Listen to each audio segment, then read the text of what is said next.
Hey bag maker, I'm Sarah Lawson from Sew Sweetness. Thanks so much for joining me for Sewcial Sunday, my weekly sewing chat.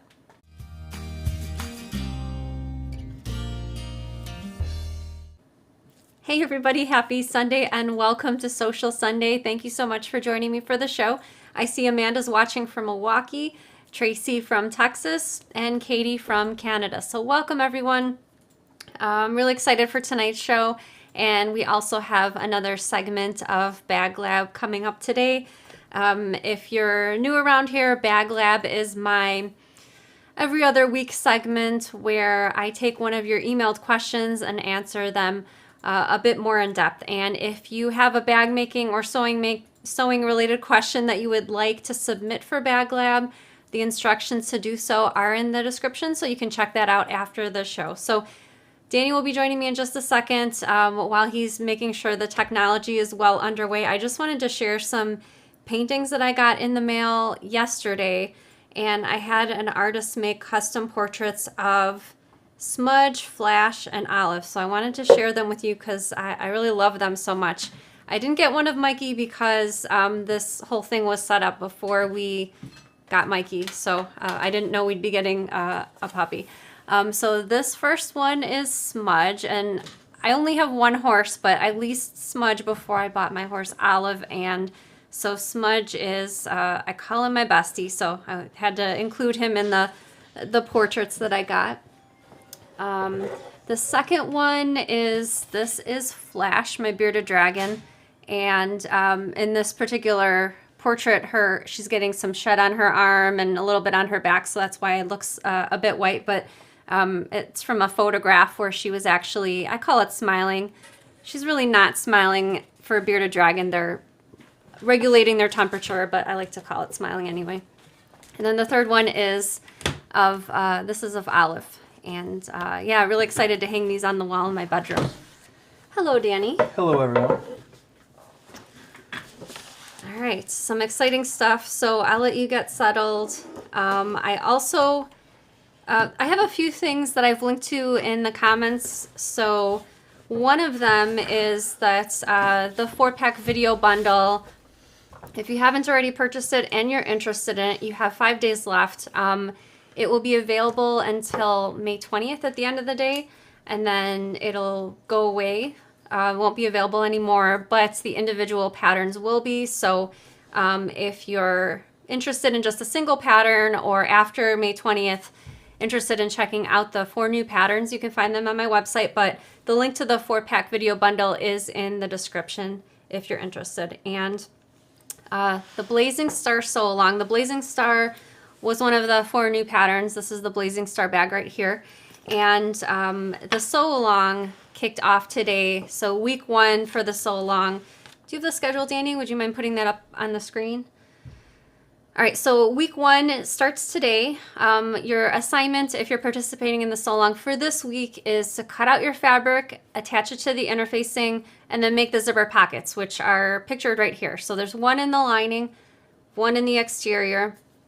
And the great thing about these zipper pockets is that the bag is sewn right sides together and then turned right side out through one of the zipper pockets. So no binding, no holes in the bottom of the bag to close up at the end. Everything's turned through the zipper pocket opening. So there's a link in the description. If you have completed your week 1 task or will be completing it throughout this week, you can submit a photo of your progress. So you can either snap a photo of your fabrics cut out.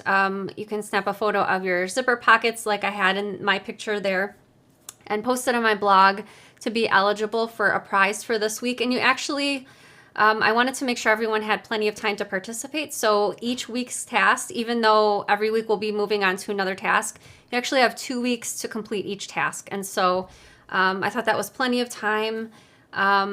Link in the week 1 blog post is in the description, and you can enter your photograph there for the week. And if you have any trouble submitting your photo, I've typed in my email address on that blog post, and if you have any trouble, feel free to email your progress photo, and we'll be happy to get that submitted for you. I wanted to share, since this week we'll be not only cutting our fabric and interfacing, but just, pre-step is selecting the fabric, I wanted to share some different fabric choices for the Blazing Star bag, just in case you haven't chosen your fabric yet. So Danny's going to put a few photos on the screen of some Blazing Star bags that were made in different types of substrates. So Shinova made hers in a black and gold cork fabric. So yes, it can be made with cork. Christina used the panel for the front of her front pocket, which really makes it stand out. Dawn used embroidery for her front pocket. Helena used vinyl, a textured vinyl for her bag. Michelle also used vinyl, a really sparkly vinyl for her Blazing Star bag. Monica used vinyl with an accent quilting cotton on the front. Noor also combined vinyl with some another type of fabric. Sheila used white vinyl for hers, and then the last photo is Susan. Susan used quilting cotton combined with vinyl. So lots of options for different substrates, as you saw just there. Really lovely bags. I'm looking forward to seeing the bags that will be coming out of the sew along, so I hope you'll participate if you have the time. Cheryl says, hi Danny and Sarah, so are we... I like Fanny better. Past week one? No, actually week one starts today. Today's May 15th, right? Yes, it is. Week one starts today, so you have this week to work on your week one task. Next Sunday, I'll post week two, but the schedule, can you post the schedule one more time up on the screen? The schedule is also posted on the blog, but here it is once again, just so you can take a quick look. Every Sunday starts a new task, and like I mentioned, you'll have a couple of weeks to work on each of the tasks, or if you'd like to keep up with the every week schedule, you can do that as well. All right, let me see, what else do I have? Oh, Danny's second favorite part of the show. When he's on the show, we'd like to invite all of the bag makers to stand proud. Let us know in the comments that you're part of the Sew Sweetness squad, and we are so very grateful that you're here tuning in to the show. We really appreciate your support, and thank you so much. I see all the comments on the laptop when Danny's joining me on the show, and I really appreciate all of the engagement, likes, shares, all of that, so thank you very much. All right, so today's bag lab, let me... Wait, it's time. We're interrupting the show for a special report. Because now it is time for Bag Lab. Let's go. All right, so the bag lab question today comes from Kimberly. And Kimberly says, hello, Sarah. I am wanting to do some modifications on the Newfoundland pouch. The Newfoundland pouch is from Minikin Season 3. I would like to add an area that has some padding and a border or containment similar to the idea of a camera bag padding insert that can hold 2 3/4 inch by 2 3/4 inch by 3 inch item. I'm open to sewing it in or just using Velcro. I would like to have 2 of these padded borders attached inside the pouch. I still need room for a few other items inside the pouch. I'd like to separate using the accordion insert, but if you think there is another pouch that would work better for my specifics, please advise.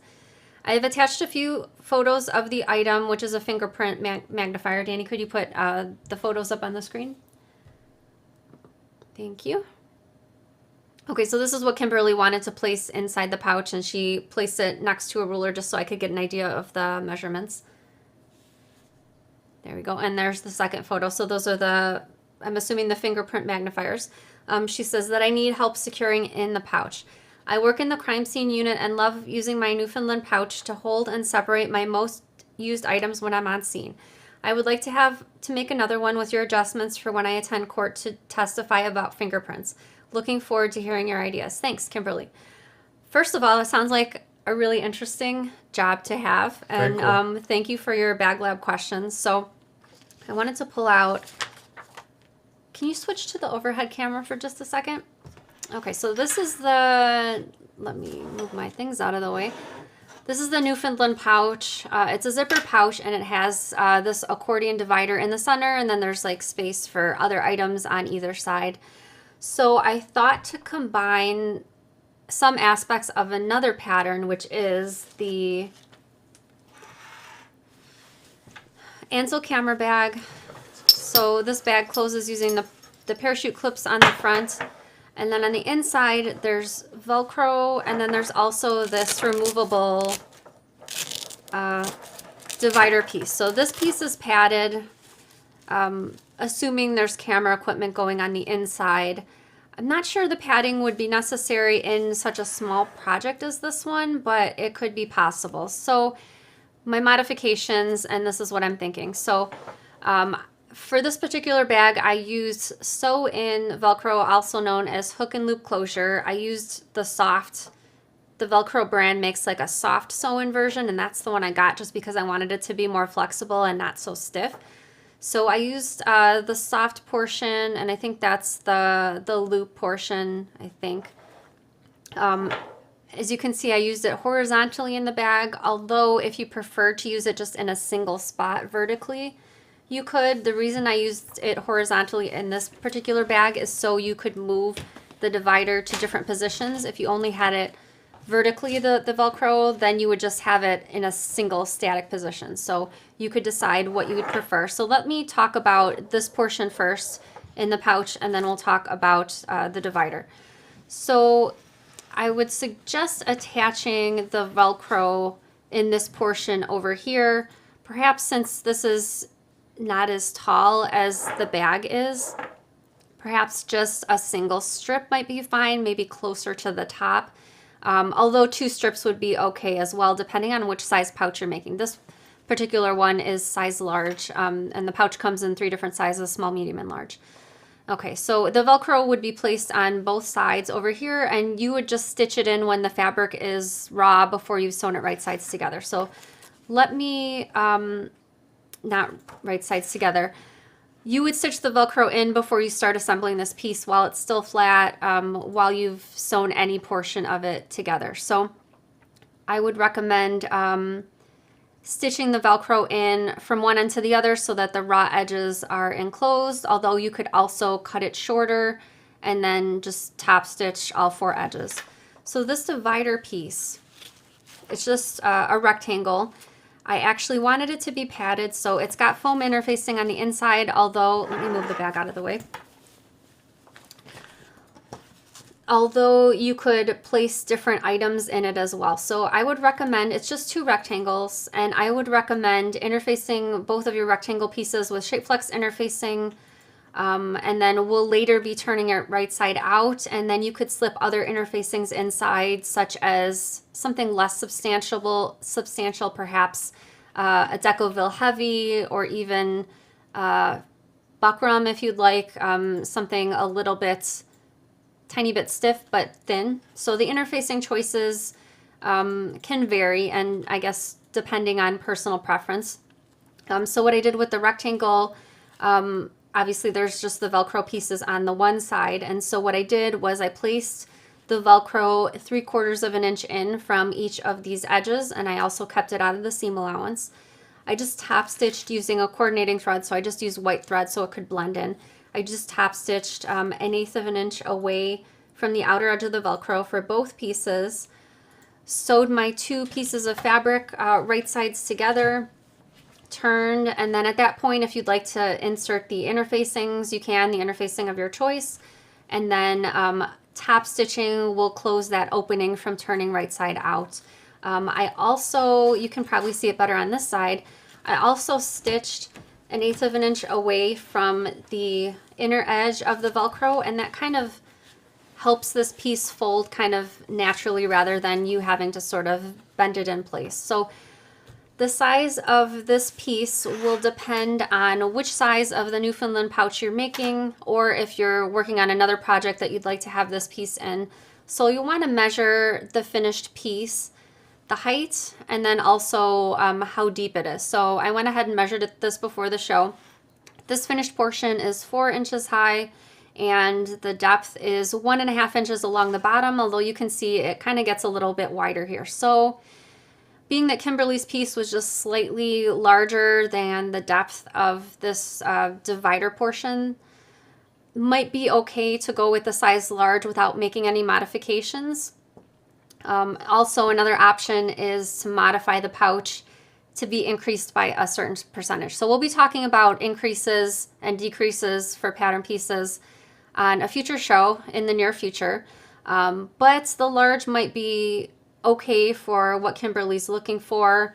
And then the single divider over here, so she could have one each of the fingerprint magnifiers in each section, and she mentioned she'd also like to have space for other items in the pouch. So I think sort of a hybrid of the Newfoundland pouch and the Ansel camera bag will work for what Kimberly's looking for as far as putting some extra divider in the center of the pouch. So hope that helped.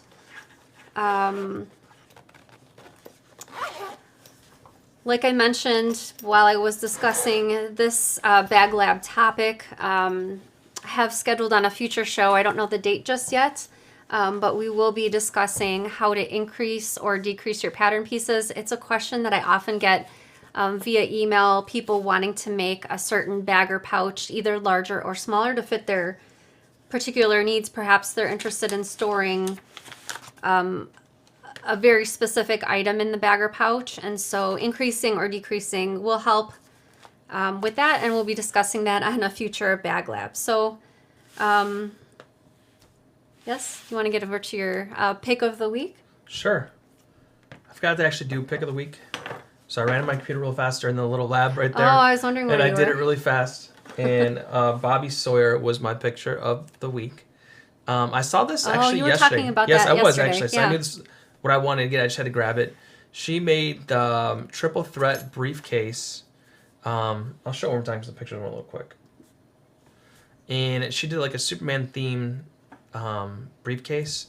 And I just loved it. I could see myself with a Doctor Who bag like this. I actually need a briefcase because I recently acquired a new laptop. And I take it with me when I go pick the kids up from school. And I just lug it in my hand, and I feel it's unsafe. And two, if I go somewhere, it's just sitting out. So I try wrapping a towel. It's not the greatest, but you know, it's new to me. So maybe I'll have to find a maker who could make one of those somewhere. Maybe Etsy. I'll make you one. I really love, I wanted to mention, I immediately noticed that red seatbelt strapping that she used for the bag. I super love that. Of course, I loved the Superman logo in the middle. I mean, it looks super professional. I really love Like how the it red turned out. tape, yeah, the red little hits on the inside. Yeah, and she looked yeah. like she used your grunge fabric that you love on the inside as well, if you noticed. Oh yeah, I super love using grunge fabric Yeah. for projects. So amazing job, amazing job. And again, that was the triple threat briefcase. All right, so Jesse says, let's see. Danny's sew project. I think she's implying I should sew that myself. I think I'm not quoting on that or You're- commenting. this is actually I started putting this behind us on set. So this is Danny's first and only bag project. He actually did make a quilt. How many quilts did you make? Just one Just or one. two? He actually did make a quilt, but this is his first and only bag/pouch project. So I think the triple threat briefcase Turned out way better than I thought it was going to turn out. I'm not going to lie. Yeah, it turned out great. I'm not scared to hide my curve, my zipper. Great top stitching. Looks great. I was really happy with it. Yep. I don't use it. Well, it's on set, so yeah. So I think the triple threat briefcase. I know you're not going to have the patience for that, just because it's not going to be 2 hours sewing time like that one was. I'd for probably you. do like the Lillian laptop bag. Oh, really? I think that one's the easier Interesting. one.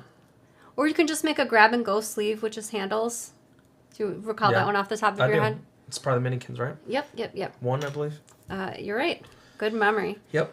All right, so I'm going to be answering some questions live in just a minute. So if you have a question for me, you can type it in the comments right now, either on Facebook or YouTube, wherever you're watching our show. It can be a bag making related question about a notion or tool, or a general sewing question. Go ahead and type it. Right now, Danny's collecting questions in the queue so we can put it on the screen. Before we get over to the questions, I wanted to announce the winner of last week's giveaway, and the winner is Diolinda Gomez. So congratulations to Diolinda. Please email me after the show so that I can get you connected with your prize. Can you go ahead and put my email on the screen, Danny? Cross my Thank you. finger, it's the right one. No. No. It's because I didn't save it because we were filming last. Anyway, my email is sarah@sewsweetness.com, and that's Sarah with no H. Sorry. I wish I had my little sound, my sad horn. Womp. We have a little, not keyboard, button board over here. It's called a Stream Deck. And he has like all the pictures queued up, and usually my email address is queued up, but like he said, We use the same button for print to actual screen when we record, and for the live show, it's email Sarah at SewSweetness, but because I'm not on my computer, I can't switch to it. So it's a single key, and I just have to change the setting. Fascinating what technology can I should do. get a shirt that says email Sarah at SewSweetness. I think it'd be fun. That's funny. All right, so go ahead and take it away with the questions, and there's a giveaway at the end of the show, so stay tuned for that. Alex says, is there a pre-show chat on Facebook similar to the one on YouTube? I love chatting ahead of time and prefer to watch on Facebook during the show. The answer is, sorry, there is not. Facebook is a tough cookie. It's always giving us issues. I don't know why they are not more competitive in the live streaming format as ease of use, but that's the best we can offer, because even when we schedule the show, when you first see that first image, it changes to the live show. And during that time, that's why I'm delayed on the set, because I have to choose the live chat versus the one I scheduled. So it sounds like a lot of mush. It is, but they just make it difficult, and they're slow to adapt to new things. For those that don't normally watch on YouTube, would you just give a quick description on what she's talking about the pre-show chat on YouTube? So like She's Ahead of Time on Facebook, when you see that post, on same thing on YouTube, there'll be a post that comes up and says, hey, this show's coming. I generally schedule 30 to an hour before the show, and once I schedule that, it comes up as a post in your feed. And if you guys ever miss that, if you click on the little bell on the post, it'll give you a reminder when it's coming on. So it'll give you a little notification on your phone or wherever you may be using it. And so once that's posted, you can actually join it on YouTube and start chatting, hanging out, and that's what you can do. And we do see people do that often. A lot of people are catching up for the show. Sometimes about 30 minutes before the show starts. Yeah, generally it's 30 minutes before the show. And you'll see people just commenting back and forth how everything went, what they've been going on during the show. A lot of the same people, and we do appreciate you guys coming on. Melissa, Wendy, Dawn. Absolutely. Yep. I'm sure I missed a ton. Apologize for that, but... just quick off the cuff. Yep.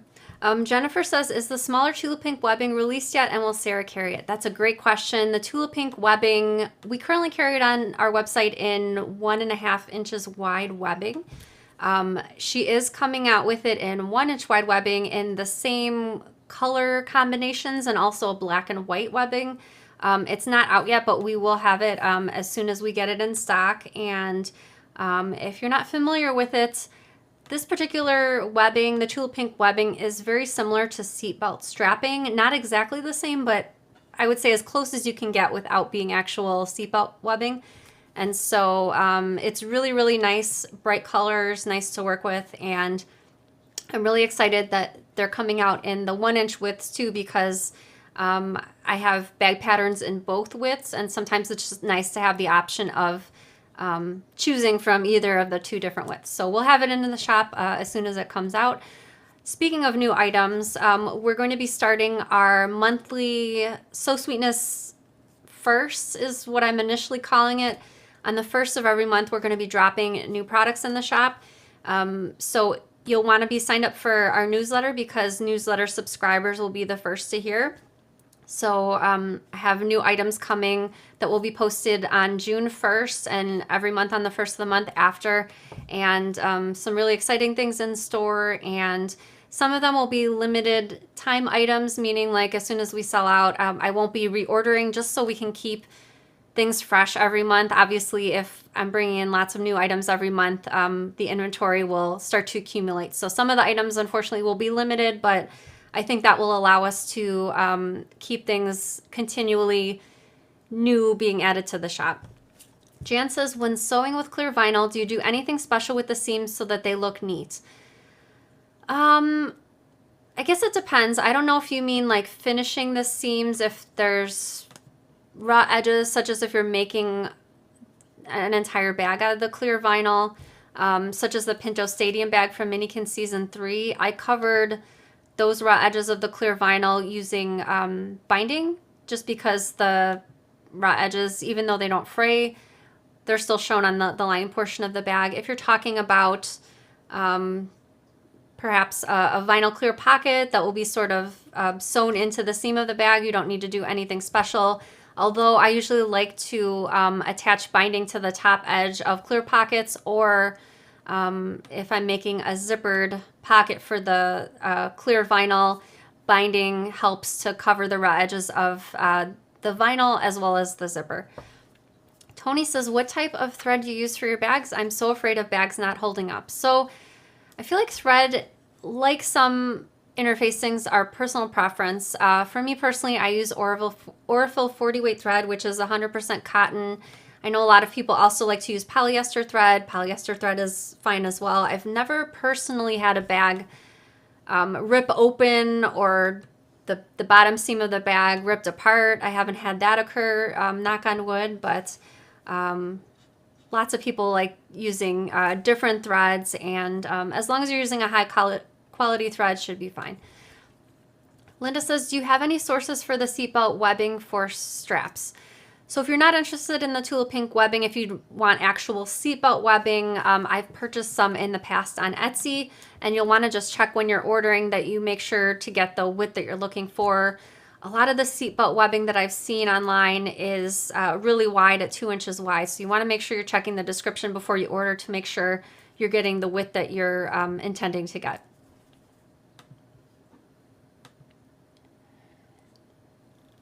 Elizabeth says, can you show the Blazing Star bag beside the Tower crossbody? I actually don't have any Tower crossbody bags up here. I probably have one or two in the basement. I apologize for that. But from memory, it's a very similar size to the Blazing Star. I'll try to write myself a note to have the Tower crossbody on set for next week. But you want to hold? I was trying to see the other ones. So we have the widget. Yeah. I feel like this is very similar to the Tower, though. It seems a little wider, no? It's got to be awfully close. To me, it feels a little bigger than Tower. Yeah. I would say I'd run down to the basement really quick, but I don't know exactly where that bag is, so I feel like I would have to search, and I don't want to leave Danny up on set for so long.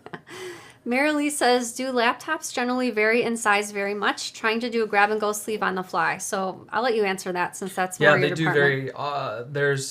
I know you can get, they're called like netbooks, and they're smaller than laptops, and they have like a 10-inch screen, and common sizes are for like Apple, 13 inches, I think 16 inches, and regular PCs, they can go up to 17 inches. So you think it's only an inch or two, but in relative terms, it could be a wide variance from something this small, which I actually have a netbook, up until like something like this big would probably be, I'm sorry if I'm like scaling it correctly, but that large, like where between my thumbs would be. So it's a quite big difference. Are they usually about the same width? No, they're not. They vary. Some like performance ones that are gaming have fans attached to the bottom, and they have bigger batteries that affects thickness. I think the new Apple M1 series laptops are very thin, and I think they're all very thin. So as far as Apple goes, I believe they're very similar in size. But when you're dealing with PCs, such as Windows-based, those are big variances. Okay, very interesting. Ruth says, what kind of webbing did you use on the side of the opossum bag? I actually, where is it? Let me go grab it. It's just right across the room. I'll be back in 1 second.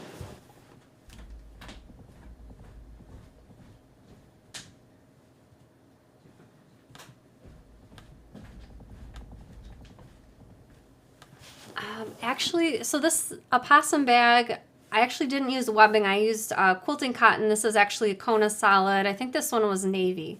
So I just used fabric for this one. Marlene says, question, is there a possibility Danny could demo how to download a file to a Cricut printer? That I don't think I could do. Well, sorry to cut you off. Michelle Graham has actually produced a video, which you can find on my website. If you'll check under the tutorials tab, bag making techniques, the video will be in the list there, and it shows you how to extract your SVG files, get it loaded into Cricut, how to select things in Cricut to cut out your fabric and interfacing. So you can check out that on my website, or you can find that on my YouTube channel as well. If you go to the So Sweetness YouTube channel and in the search box type in Cricut, that video should come up. Michelle says, when will the feet be back in stock? We do have a hardware order being produced right now. The factory hasn't finished producing it, and unfortunately, during the pandemic, shipping times take longer than normal, so it'll be a little while. Unfortunately, I apologize for that. Charlotte says, I'm planning to use lightweight waterproof canvas for the lining and pockets of the starling bag I am making. Do you think that's a good choice? I think that's a fantastic choice. It seems in the last year or so, maybe year or two, waterproof canvas has been getting much more popular for use in linings of bags, because then in general, in most cases, you can skip adding interfacing. So it kind of is a time saver because you can just cut your pieces out, at least for your lining, and you'll be sorted as far as not having anything else to attach. But yeah, I think it's an excellent choice.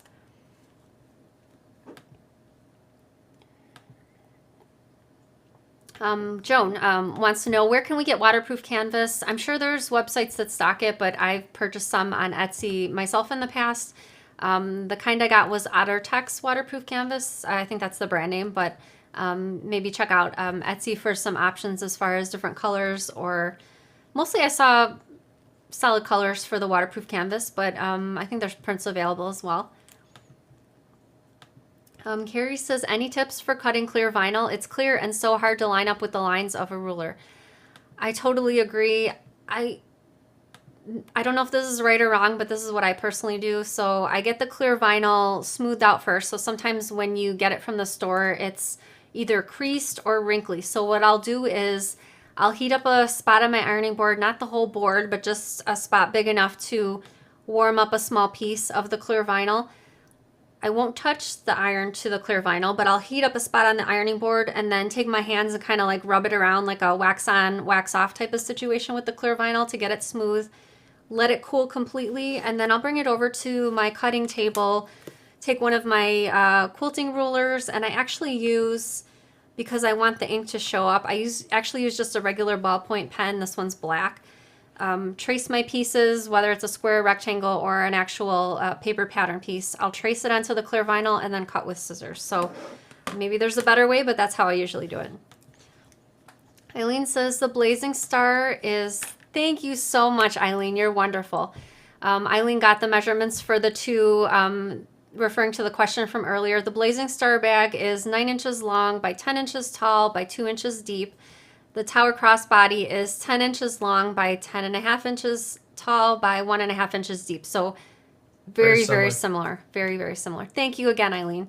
Kathy says, what size is the strap on the blazing star bag? 1 inch or 1.5 inches? Let me measure real quick. The finished strap, the finished width of the strap on the blazing star bag is 1 inch wide. Sam says, I recently bought a TL 2010Q Juki. I'm having trouble keeping it threaded. When I use the cutter, it becomes unthreaded. Have you had that happen? I have, and I think through research I read, and I don't know if this is the same issue that you're having. Whenever I'm having that issue, I find that it's usually a case of that I need to change out to a new needle. So usually when I do, it solves the problem. Again, I'm not sure if that's exactly your issue, but perhaps give that a try and see if that fixes it. I know exactly what you mean, and it's super annoying when you cut the thread for it to come unthreaded. Made my first I Spy bag today. Why have I waited so long? I'm loving it. I'll be making more. Thank you so much. I'm so happy you're enjoying that pattern. That's from Minikin Season 1, and it's I don't have any of those on set with me right now, but it's a zippered project bag, and the front of it is clear vinyl. So I've seen people put really cool things inside their finished I Spy pouches. The obvious choices would be pens or pencils, but I've seen people put Legos, matchbook cars. I'm trying to think what else I've seen. Makeup, tons of possibilities for that pattern. Sandy says, I tape the clear vinyl to my cutting board with painter's tape and then cut to size. That's an awesome idea. Then it's not shifting on you when you're trying to measure and cut. Only came across your channel last night. Thank you so much. I'm so happy you found us. I love bags. I plan on making my own one day. My question is there a particular fabric for lining bags? I hope it's not a stupid question. I'm new to this. Not a stupid question at all. So me personally, I like using quilting cotton for the lining, since I'm often using quilting cotton for the exterior of the bag. If I'm using quilting cotton, I'll usually attach it to Pellon Shape Plex, which is also known as SF101, and that's to make it a more substantial lining. If you'd like to skip adding the interfacing, you can use that waterproof canvas that I was just talking about a second ago. Patty says, take your machine in for servicing. I had a Husqvarna that did that, and the problem was an adjustment with the cutter cutting too close. Thank you so much for that recommendation, Patty. Always good to take your machine, although that sounded like that was a new machine, but if you bought it from a local dealer, even if you bought it online, hopefully the dealer can help you get that sorted if the new needle is not the issue. Lori says, do you have a favorite ruler for fabric? So I talked about this ruler recently on the show, the guidelines. Oh, sorry, this piece came off. The guidelines for quilting ruler with this bright yellow plastic piece that's kind of the fabric butts up against. That's a really neat ruler. I have all of these Omni grip rulers, which I really enjoy using, and I always get recommendations for other rulers, and I still have a few on my list to try out, but for now, the Omni grip ones are the ones that I have most commonly around here. I like the 6-inch by 12-inch size, and I also have 6-inch by 24 inches. I have other rulers besides that, but the other rulers I mostly use for quilt making, squaring up blocks, other things like that. Lori says, is the sale over for the bundle? No, you still have 5 more days to get it, and then the bundle goes away forever. So the price on the bundle is $40. That's for my 4 newest patterns that just came out last Sunday. 4 videos come with that, and so it breaks down to about $10 each if you get it in the bundle. You can download the patterns an unlimited amount of times, so if next year you get a new computer, you can download it again. You can watch the videos an unlimited amount of times, and everything streams from your account on my website. Janice says, Sarah, will my Juki DX sew vinyl or cork? I'm scared to try in case it jams. I'm not, that model's not jumping into my head. I'm guessing it probably will, but feel free to email me after the show and I'm happy to take a look. I'm guessing it's probably one of the computerized Jukis. I'm not entirely sure. Again, my email is sarah@sewsweetness.com. Nancy says, what's the name of the pouch you showed earlier with Bag Lab? Oh, that is the Newfoundland pouch from Minikin Season 3, and this is the one with that divider on the inside. Great fabric. I love the colors you chose. Yeah, me too. This is Tula Pink fabric. Jennifer says color tissue paper under the clear vinyl can help. Oh, that's a really great idea, especially helping to see what you're cutting and marking up, definitely. What do you think about using vinyl for the Blazing Star? Yes, we did that little slideshow we showed with the Blazing Star examples. A couple of those examples were made in vinyl, so definitely should be okay to make for that bag. Tracy says, the I Spy pouch was the bag that made me watch and follow Sarah at Sew Sweetness. Well, that is awesome. Thank you so much. It's always interesting to hear how people find us or come across either our YouTube channel or our website. Ruth says, Sarah, have you had any problems with getting a straight stitch on your Juki? My stitches look crooked, not straight. So I did have maybe 4 or 5 years ago, I noticed when I was sewing with my Juki, I get straight stitches, but every 4 or 5 stitches, I get one that was slightly crooked. And I don't mean very crooked. I mean like most people would not notice it was crooked, but I did because I sewed on it so much. I took it into the sewing machine technician, and he said there was tons of lint jammed up into the whole machine. Like it had been pushed from one end to the other and up the top of the machine. So in my particular case, that's what was causing that little crooked stitch once every while. I'm not sure if that's what you're encountering, but if it's been a while since you've taken it in for a tune-up, maybe now's a good time. Roy says, I sew vinyl and cork on my Juki DX7 and it does great. Thank you so much for piping in with that about your Juki. And also JB says, I sew vinyl with my DX7. Awesome. Thank you so much.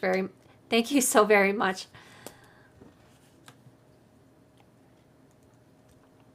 It's so great that we can get instant feedback from the viewers. If there's a question, I certainly don't claim to know all the answers to everything, so I really appreciate everyone piping up in the comments. Thank you.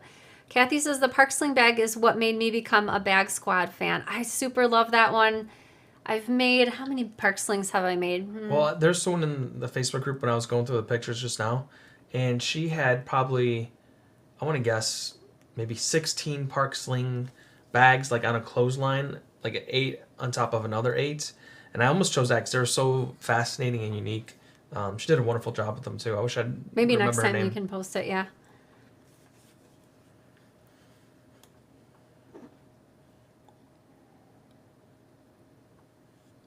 I think I've made about 5 or 6 Park Sling backpacks. They're just really great to take out and about, especially in the summer. I think that's it for the comments. All right, I apologize. I see comments, not questions. I apologize if I did not get to your question live, but I will be back again next Sunday. Remember, email Sarah at SewSweetness. That's what it says right there, with no H. So I'll be back next Sunday with my review show, the Notion of the Week, book review, new fabric. I just got some new fabric yesterday, so I'm excited to share that on the show next week. So there's one thing to get to left, and that's the giveaway for this week. And can you switch to the overhead camera? Because I sort of want to show these on the overhead. So I pulled 5 fabrics from my stash, so these will be part of the giveaway, plus a $15 gift certificate to my website. I didn't choose these because they all went together. I just chose this is Anna Maria Horner. This is a fun map print.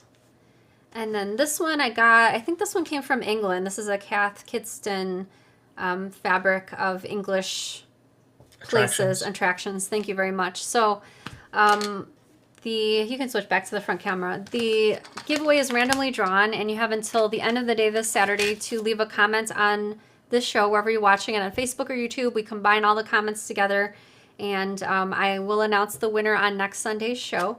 And I have another question that you can answer in the comments for an extra method of entry. What's your favorite summer activity? So go ahead and type that in the comments right now. Mine's swimming. Swimming, yes, I would probably say swimming is also mine. I love horseback riding in the summer, but before it gets to 80 degrees, I think. It's Marianne. So I saw her name. Thank you. I swear it looked like 16. You made so many of them. Awesome. I love that the pattern's getting so much use, and you've made it so many times. So, yeah, thank you so much for choosing that one. It's a great one. It's pretty good. All right. Thank you so much for tuning into Sewcial Sunday. I hope you have a great week and happy sewing. Bye, everyone. Bye, everybody.